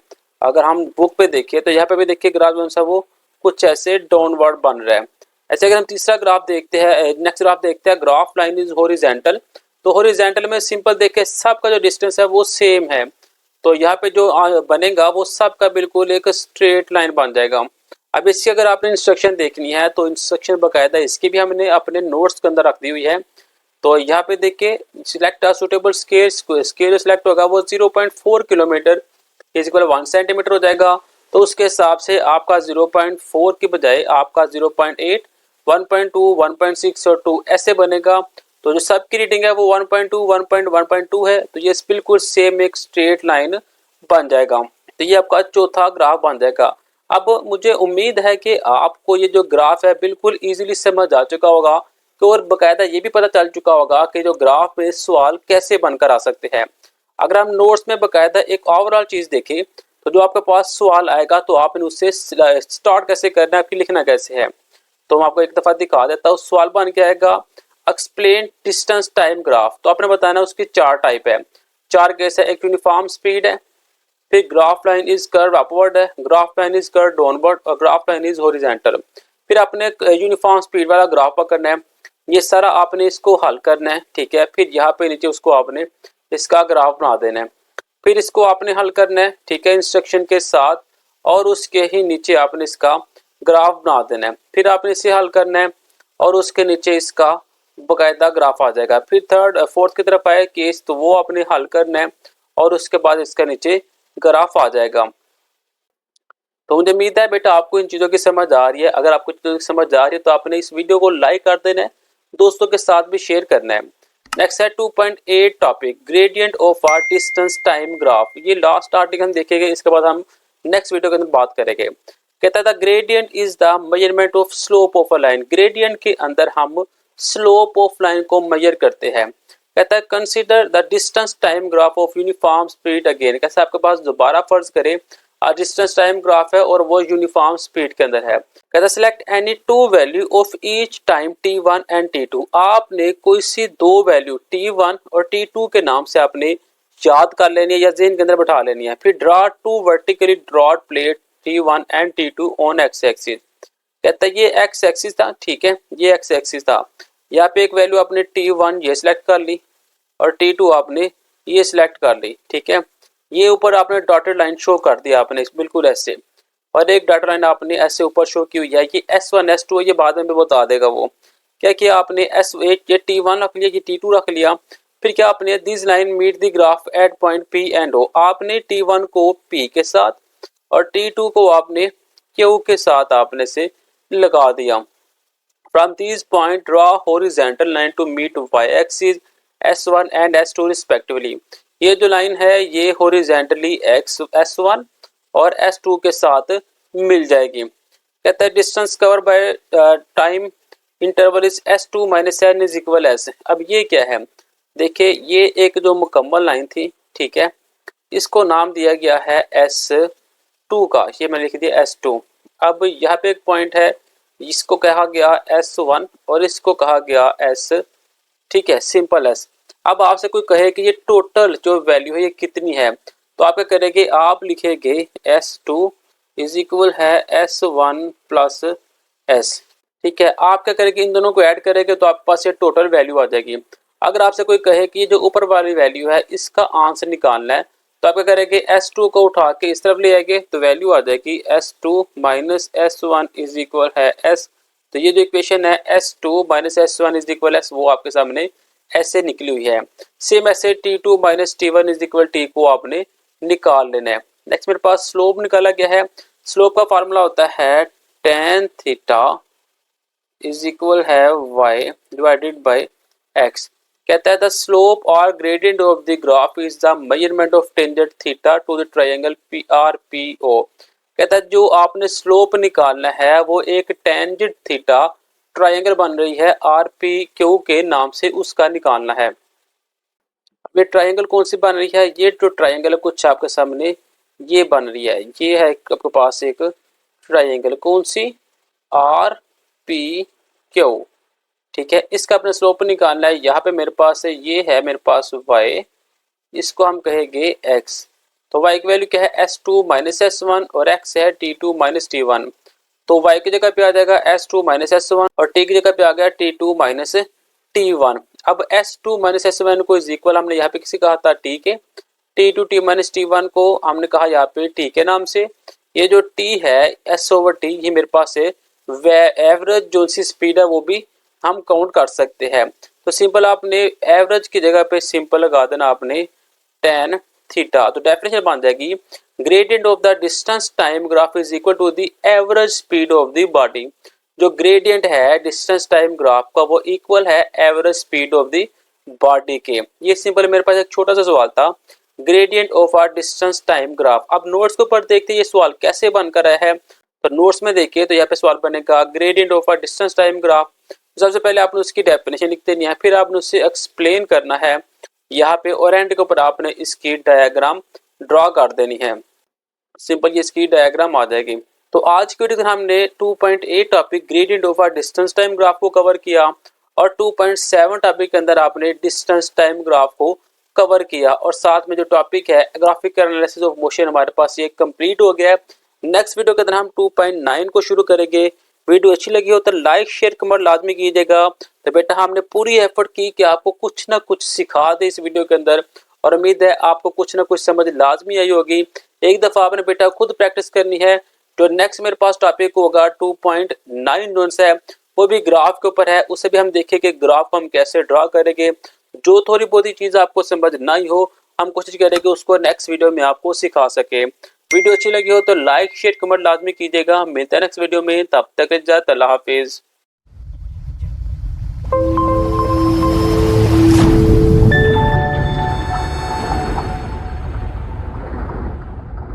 अस्सलाम वालेकुम डियर स्टूडेंट, क्लास 9 फिजिक्स की न्यू बुक जो कि गवर्नमेंट पंजाब ने शाया की है 2025 का चैप्टर नंबर 2 काइनेमैटिक्स को हमने स्टार्ट किया हुआ है। आज हम स्टार्ट करेंगे टॉपिक 2.9 स्पीड टाइम ग्राफ।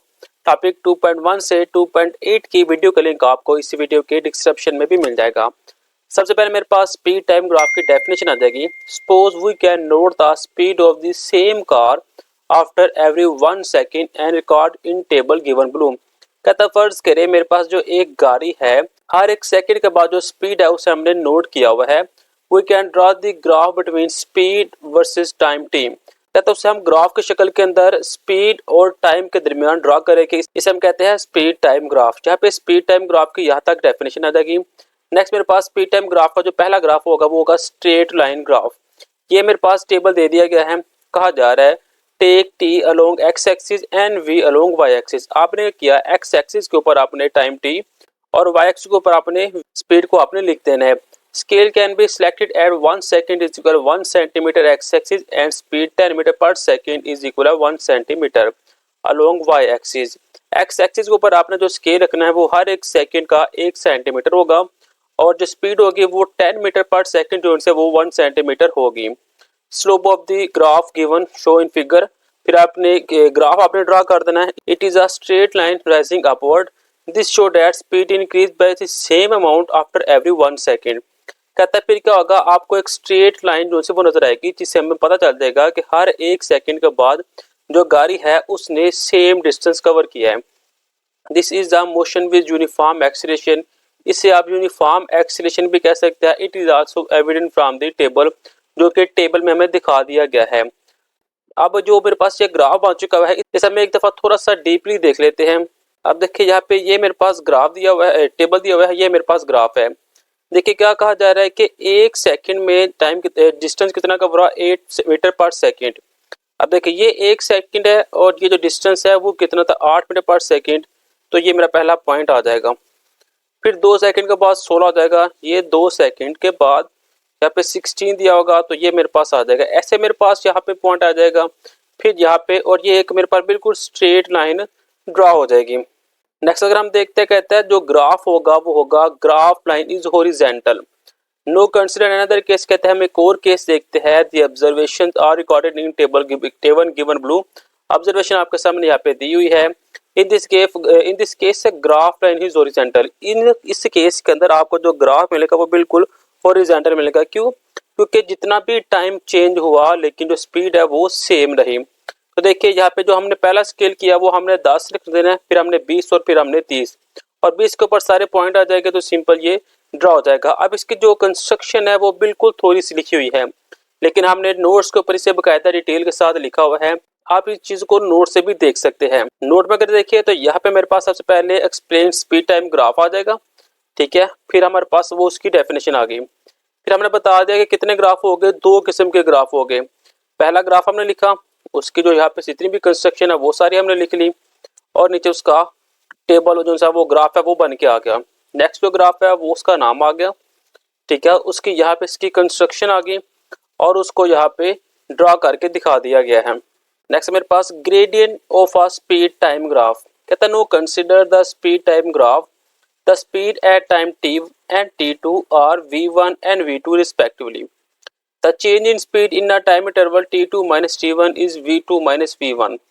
अब सबसे पहले आपने ये ग्राफ जो है इससे आपने थोड़ा सा डीपली समझना है।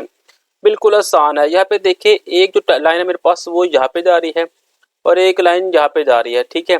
ये जो लाइन है इससे हमने टाइम कह दिया हुआ है, यहाँ पे हमारे पास स्पीड होगी। कहता है कि जो गाड़ी है वो मेरी यहाँ पे खड़ी थी, वो गाड़ी जो नहीं हमारी इस तरफ गई 2 मिनट, फर्ज करें यहाँ तक जो मेरे पास टाइम आ गया वो आ गया मेरे पास, फर्ज करें हम यहाँ पे लिखते हैं वो है 2 मिनट। तब 2 मिनट गाड़ी चली तो हमारे पास जो डिस्टेंस कवर हुआ वो यहाँ तक हो गया, ठीक है। यहाँ तक उसने डिस्टेंस कवर किया। फिर जो गाड़ी है वो 3 मिनट चलती है, ठीक है। इस पॉइंट से इस पॉइंट तक यहाँ तक आती है 3 मिनट के अंदर, तो जो डिस्टेंस कवर होता है वो यहाँ तक होता है इस पॉइंट के साथ, ठीक है। इस पॉइंट को हमने बिल्कुल सीधा यहाँ तक लेके आए और इस पॉइंट हम बिल्कुल सीधा ऊपर लेकर जाए तो यहाँ पे हमारे पास वो जो डिस्टेंस है पहला जो गाड़ी है वो मिल जाती है, और इस पॉइंट को हमने इसके साथ मिला दिया। यहाँ पे तक जो डिस्टेंस था उससे हमने t1 का नाम दिया, यहाँ तक जो डिस्टेंस उसे हमने t2 का नाम दिया, और टोटल डिस्टेंस हमारे पास ये t आ चुका हुआ है। अब मेरे पास जो इक्वेशन बनती है वो इक्वेशन बन के आ जाएगी t1 plus t is equal है t2। ये मेरे पास इक्वेशन बनेगी। अगर t1 को हम उठा के इस तरफ लेकर आते हैं तो मेरे पास जो इक्वेशन बनेगी वो यहाँ पे लिखी हुई है t2 माइनस t1।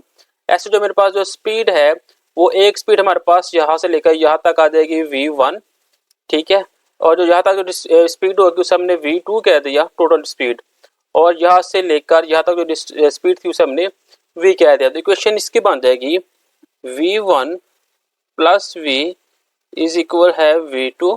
फिर हम इस v1 को उठा के जब इस तरफ लेके आएंगे तो बन जाएगी v2 माइनस v1, ठीक है। अब t2 माइनस t1 और v2 माइनस v1 कैसे निकला ये आपको थोड़ी सी समझ आ गई। अब हमने निकालना होता है ग्रेडियंट के अंदर स्लोप।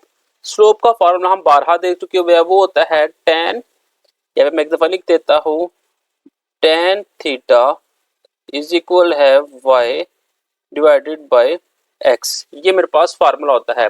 अब हमारे पास जो एक इक्वेशन बनेगी वो जो ट्रायंगल की बनेगी वो बनेगी पी आर, और यहाँ पे मेरे पास ये क्यू, ये मेरे पास इक्वेशन बनेगी। ये जो वैल्यू है ये मेरे पास शो करती है y को, और ये वाली वैल्यू है ये हमारे पास शो कर देगी x को, ठीक है। y की वैल्यू आ जाएगी v2 माइनस v1, और x के ऊपर आ जाएगी t2 माइनस t1। तो देखिए y ऊपर था तो y ऊपर की जगह पे आ गया v2 माइनस v1, और x नीचे उसकी जगह पे आ गया t2 माइनस t1। अब v2 माइनस v1 को हम डेल्टा v भी कह सकते हैं, और t2 माइनस t1 को हम t भी कह सकते हैं। अब del v by T is equal होता है एक्सलेरेशन के, तो उसकी जगह पे हम लगा सकते हैं एक्सलेरेशन। तो डेफिनेशन बन जाएगी gradient of the speed time graph is equal to the average acceleration of the body, ठीक है। जो ग्रेडियंट होगा स्पीड टाइम ग्राफ का वो क्या होगा, वो इक्वल किसके होगा, एक्सलेरेशन के, एवरेज एक्सलेरेशन के इक्वल होगा। क्वेश्चन आ जाएगी this show that when car move with constant acceleration. कहता है ये जो ग्राफ है ये हमें शो करवाता है कि जो गाड़ी है अगर वो कांस्टेंट एक्सीलरेशन के साथ मूव कर रही है, the velocity time graph is straight line.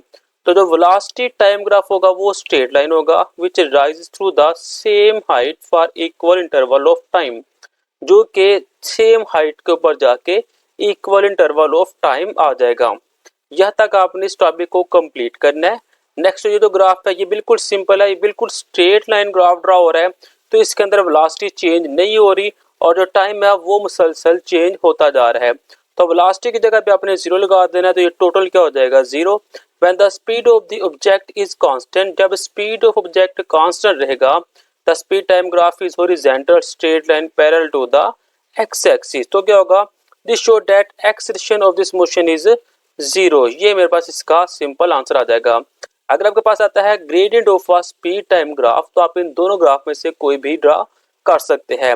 अब टॉपिक 2.11 को स्टार्ट करने से पहले हम 2.10 वाले टॉपिक को एक दफा नोट्स में देख लेते हैं कि हम उसको कैसे लिख सकते हैं। तो नोट्स में देखिए तो यहाँ पे मेरे पास सवाल आएगा explain gradient of a speed time graph. तो सबसे पहले आपने उसकी डेफिनेशन लिख देनी है, फिर आपने एक्सप्लेन करना है, ये मेरे पास एक्सप्लेन हो चुका है, और नीचे उसकी आपके पास ये डायग्राम आएगी और उसके बाद जो मैथ का काम है वो सिंपल आ जाएगा।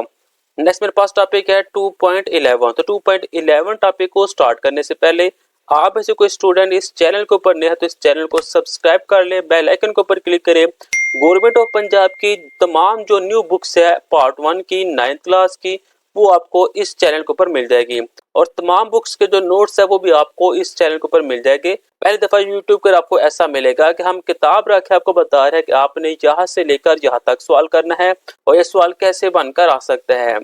तो area under speed time graph को हम स्टार्ट करते हैं। कहते हैं the distance move by an object can also be determined by using its speed time graph. कहता है कोई भी जो ऑब्जेक्ट है अगर वो कोई डिस्टेंस कवर करता है तो उसे हम स्पीड टाइम ग्राफ के जरिए मालूम कर सकते हैं। कहता है for example figure 2.3 show that the object is moving with constant speed v। कहता है फर्ज करें ये जो फिगर है 2.23 इसमें क्या कह रहा है, ऑब्जेक्ट जो है वो कांस्टेंट मूव कर रहा है कांस्टेंट स्पीड के साथ, यानी कि 1 मिनट के अंदर उसने 1 metre per second distance cover किया, 2 मिनट में 2 मीटर पर सेकंड, 3 मिनट में 3 मीटर पर सेकंड। कहता है for a time interval T, कहता है टी टाइम के बाद क्या होगा, the distance cover by the object as given equation v multiply T. कहता है टी टाइम के बाद जो डिस्टेंस उसने कवर किया होगा वो होगा v multiply T. This distance can also be found by the calculating the area under the speed time graph. कहता है डिस्टेंस को अगर हमने मालूम करना हो, कैलकुलेट करना हो, तो हम उसका एरिया जो है वो स्पीड टाइम ग्राफ के जरिए मालूम कर सकते हैं। The area under the graph for time T interval, the area of rectangular of side T and V. कहता है हमारे पास ये जो रेक्टेंगुलर है इसमें टी टाइम कवर होने के बाद जो स्पीड है उस समय v कहते हैं, इन दोनों को आपस में मल्टीप्लाई करवा देंगे। देखिए this area show the shaded and is equal to v multiply T. ये जो जितना भी शेडेड एरिया ये साला ये इसका एरिया कहलाता है। अगर हमें एरिया मिल जाए तो हम उसका स्पीड टाइम ग्राफ निकाल सकते हैं। कहता था area under speed time graph up to the time axis is numerically equal to the distance covered by the object in time T. कहता है ये जो मेरे पास इसका जो बेस इसे हम कह सकते हैं वो हमारे पास है टी, और इसकी जो हाइट है उसे हम कहते हैं v। फार्मूला बन जाएगा v मल्टीप्लाई टी, ये मेरे पास आ जाएगा इसका एरिया। तो एरिया अगर निकालना हो आपने रेक्टेंगुलर का तो सिंपल आपने ये फार्मूला इस्तेमाल करना है, तो आपके पास जो एरिया है वो बनकर आ जाएगा। तो यहाँ तक ये मेरा जो सवाल है वो मुकम्मल होता है। असल में ये सवाल अगर आपके पास आता है area under speed time graph तो आपने सारा लिखना है, यानी कि आपने यहाँ से स्टार्ट करना है, ये ग्राफ भी बनाना है और आपने एंड तक यहाँ तक इसे मुकम्मल करना है। लेकिन सवाल कुछ आपके पास ऐसे बन के आएगा find area under speed time graph bye rectangular, कि आपने रेक्टेंगुलर का जो एरिया है वो फाइंड करना है। तो आपने यहाँ से स्टार्ट करना है और यहाँ तक मुकम्मल करना है, तो आपके पास जो एरिया है रेक्टेंगुलर का वो निकल आएगा। नेक्स्ट आता है find area under speed time graph by triangle. अगर आपने ट्राइंगल का एरिया निकालना है तो वो आपको क्या करना पड़ेगा, यहाँ से आपने स्टार्ट करना है। No consider another example show in figure 2.24 the speed of the object increase uniformly from 0 to v in time t। कहता है आपके पास एक और एग्जांपल आ चुकी हुई है जिसके अंदर जो स्पीड है ऑब्जेक्ट की वो इंक्रीज कर देती है पॉइंट ओ से। तो एवरेज स्पीड क्या होगी, जो मेरे पास स्टार्ट पॉइंट होगा उससे हम प्लस कर देंगे उसके लास्ट वाले पॉइंट के साथ, ठीक है। और ट्रायंगल निकालना है तो इसका हमने हाफ करना है तो हम 2 के ऊपर डिवाइड कर देंगे, तो हमारे पास जो एवरेज वेलोसिटी यानी कि एवरेज स्पीड आ जाएगी वो आ जाएगी v/2। Distance cover is equal है एवरेज स्पीड मल्टीप्लाई टाइम। ये जो एवरेज स्पीड है उसे हम टाइम t के साथ मल्टीप्लाई करवा देंगे। If we calculate the area under speed time graph it is equal to the area of right angle triangle. The base of the triangle is equal to t and perpendicular is equal to v। Area of triangle का formula जो बन जाएगा वो होगा 1/2 यानी कि perpendicular multiply base. Perpendicular इसका क्या है, परपेंडिकुलर इसका है मेरे पास v और बेस क्या है वो है t। दोनों को आपस में मल्टीप्लाई करेंगे और 2 के ऊपर डिवाइड कर देंगे तो मेरे पास एरिया निकल आएगा ट्रायंगल का। यहाँ तक आपने करना है और साथ में अपनी डेफिनेशन लिख देनी है। The area under the speed time graph up to the time axis is numerically equal to the distance cover by the object. ये मेरे पास इसकी डेफिनेशन आ जाएगी। तो टॉपिक 2.11 का सवाल कैसे बन के आएगा और आपने इसका आंसर कैसे लिखना है हम बकायदा नोट से देख लेते हैं। तो यहाँ पे मेरे पास ये नोट्स आ चुके हुए हैं। Explain speed area under speed time graph, ये सवाल बन के आ सकता है। और उसके अंदर सवाल बन के आ सकता है find area speed time graph bye rectangular. तो आपने सबसे पहले डेफिनेशन लिखनी है, कोई भी आ जाए, फिर रेक्टेंगुलर का आपने लिखना है, रेक्टेंगुलर की डायग्राम आ जाएगी और जो बाकी हिस्सा वो आपको यहाँ पे मिल जाएगा। फिर आया find area under speed time graph by triangle. तो ट्रायंगल में भी सबसे पहले आपने डेफिनेशन लिखनी है और उसके बाद आपने इसको एक्सप्लेन कर देना है और साथ में इसकी डायग्राम आपको यहाँ पे मिल जाएगी। तो ये मेरे पास टॉपिक 2.11 जो है वो भी कंप्लीट हो गया है। नेक्स्ट हम topic 2.12 solving problem for motion under gravity को स्टार्ट करेंगे। वीडियो अच्छी लगी हो तो लाइक शेयर और कमेंट लाजमी कीजिएगा। मिलते हैं नेक्स्ट वीडियो में, तब तक ले जाए अल्लाह हाफिज।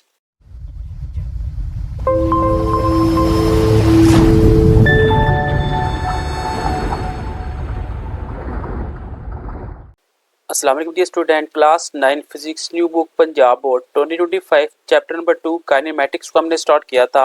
आज हम स्टार्ट करेंगे topic 2.12 solving problems for motion under gravity और 2.13 free fall acceleration. Chapter number 2 के ये लास्ट 2 आर्टिकल हैं, इसके बाद हमारा चैप्टर नंबर 2 भी कंप्लीट हो जाएगा। चैप्टर नंबर 1 और चैप्टर नंबर 2 के टॉपिक 2.1 से 2.11 तक की वीडियो का लिंक आपको इसी वीडियो के डिस्क्रिप्शन में भी मिल जाएगा। 2.12 solving problem for motion under gravity. 3 equations of motion, 3 equation of motion है आर यूज जो कि इस्तेमाल होती है टू सॉल्व प्रॉब्लम, प्रॉब्लम को हल करने के लिए। कौन सी? For motion of bodies, bodies की जो मोशन है। If v is the initial velocity, v i को इनिशियल वेलोसिटी कहते हैं, वी एफ को फाइनल वेलोसिटी और टी जो है वो टाइम होगा। ऐसा हम डिस्टेंस के लिए इस्तेमाल करते हैं और ए एक्सेलरेशन के लिए इस्तेमाल करते हैं। पहली इक्वेशन ऑफ मोशन है वी एफ इज इक्वल है v i plus a t. दूसरी है एस इज इक्वल है v i t plus 1/2 a t square. और थर्ड है 2as इज इक्वल है V F square minus we i का square. Last जो book थी उसके अंदर हमारे पास जो तीनों इक्वेशन है ये सॉल्व थी। यहाँ पे जस्ट उन्होंने इनकी इक्वेशन लिख दी हुई है। नेक्स्ट है while playing these equation the following assumption are made. इन इक्वेशन का इस्तेमाल करते हुए जो नतीजे निकलते हैं वो आपके सामने हैं। पहला है motion is always considered along a straight line. Motion हमेशा सीधी लाइन के अंदर होगी। Only the magnitude of vector quantity are used. जो वेक्टर क्वांटिटी होगी मैग्नीट्यूड वो ही सिर्फ इस्तेमाल होगी। यानी कि फर्ज करें ये एक ग्राफ है, ठीक है, और जो मैग्नीट्यूड होता है वो नंबर्स होते हैं। यानी कि जो एक गाड़ी है वो 2 मिनट के बाद, 3 मिनट के बाद, 4 मिनट के बाद उसने 2 किलोमीटर डिस्टेंस कवर किया, फिर 3 किलोमीटर, फिर 4 किलोमीटर। ये होता है मैग्नीट्यूड। ये नहीं कहा जाता कि ये जो गाड़ी यहाँ से यहाँ तक गई, ऐसे नहीं हम कह सकते। हम कहते हैं गाड़ी जीरो की स्पीड, जीरो वाली पोजीशन से गई और ये 3 मिनट के बाद उसने 20 किलोमीटर डिस्टेंस कवर किया। ऐसे हमारे पास जो 3 है और जो 20 है ये मैग्नीट्यूड कहलाती है। थर्ड पॉइंट है acceleration is assume to be uniform. Acceleration को हमेशा यूनिफॉर्म आपने अज्यूम करना है। और फोर्थ पॉइंट है the direction of initial velocity is taken as positive.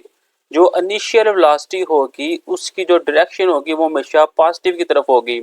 Other quantity, दूसरी जितनी भी क्वांटिटी है which are in the direction, उनकी जो डायरेक्शन है of initial velocity are taken as positive. इनके अलावा जितनी भी क्वांटिटीज है जो कि इनिशियल वेलोसिटी की तरफ से निकल रही है वो सारी क्या होगी, पॉजिटिव होगी।